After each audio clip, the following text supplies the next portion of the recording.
ഡൽഹിയിലെ മെഹദ് അലി പിന്നീട് ലോപിക്കപ്പെട്ട് മെറോലി എന്ന നാമത്തിൽ അറിയപ്പെടുന്ന സ്ഥലത്ത് കുത്തുബ് മീനാറിൻ്റെ അരികിൽ നിന്ന് ഏകദേശം 1.5 കിലോമീറ്റർ പോയാൽ ഖാജ ഖുതുബുദ്ദീൻ ബക്തിയാർ കാക്കി റളിയല്ലാഹു അൻഹു അഥവാ അജ്മീർ ഖാജ മൊയ്നുദ്ദീൻ ഹസൻ സഞ്ചരി സുമൽ അജ്മീരി ഖദ്ദസല്ലാഹു സിർറുൽ അസീസ് മഹാനവരുടെ 1-ാം ഖലീഫയാണ്. അദ്ദേഹത്തിൻ്റെ മഹാൻ്റെ മക്കാമിൻ്റെ ചാരത്തുള്ള മൈഫിൽ ഖാൻ ഉറൂസ് മഹൽ എന്ന് അറിയപ്പെടുന്ന ഉറൂസ് ഹാള് അഥവാ ഒരു ഉറൂസിൻ്റെ സമയത്ത് വലിയ ഉന്നതരായ കവാലി ഗായകരൊക്കെ ഒത്തൊരുമിച്ച് കൂടി ഇവിടെ മദ്ഹ് പാടാറുണ്ട്. അതുപോലെ തന്നെ ഉറൂസിനോട് ബന്ധപ്പെട്ടിട്ടുള്ള ആവശ്യങ്ങളൊക്കെ ഇവിടെ നടക്കാറുണ്ട്. ഇതിൻ്റെ ചുമരുകളിലൊക്കെ ഒരുപാട് മഹത്തുക്കളുടെ മഹാന്മാരോട് ബന്ധപ്പെട്ട ഒക്കെ ഫോട്ടോസുകളൊക്കെ കാണാം.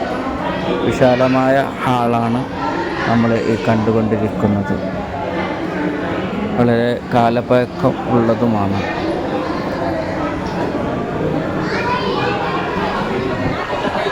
നബി സല്ലല്ലാഹു അലൈഹി വസല്ലം നിങ്ങളുടെ ആസാറുകളുടെയൊക്കെ സൂക്ഷിപ്പുകളുടെയൊക്കെ ഫോട്ടോകളും കാണാം.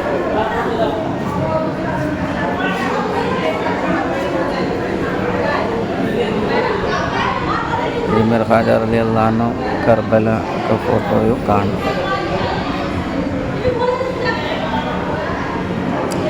ഇൻഷാ അല്ലാഹ് ഈ ഹളറത്തിൽ വരാനും സിയാറത്ത് ചെയ്യാനും എല്ലാവർക്കും നാഥൻ അള്ളാഹു തൗഫീഖ് പ്രദാനം ചെയ്ത് അനുഗ്രഹിക്കുമാറാകട്ടെ.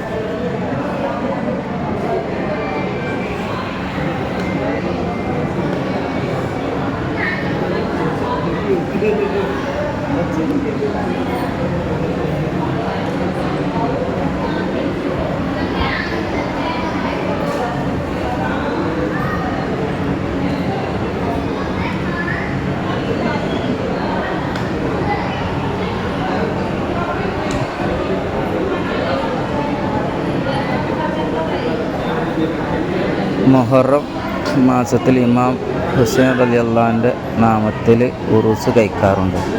അന്ന് ഇവിടെ നമ്മുടെ നാട്ടിലൊക്കെ റിഫായി റാത്തീബ് കുത്തു റാത്തീബ് എന്നൊക്കെ പറയുന്നത് പോലെ ആയുധങ്ങൾ ഉപയോഗിച്ചിട്ടുള്ള റാത്തീബ് നടത്താറുണ്ട്. അതിനുള്ള ആയുധങ്ങളും അതിനോട് ബന്ധപ്പെട്ടിട്ടുള്ള കാര്യങ്ങളും അതുപോലെ തന്നെ മുഹറം 9-10 ഈ ചില്ല ഹുസൈൻ റളിയല്ലാഹുവിൻ്റെ നാമത്തിലുള്ള ചില്ല ആണത്.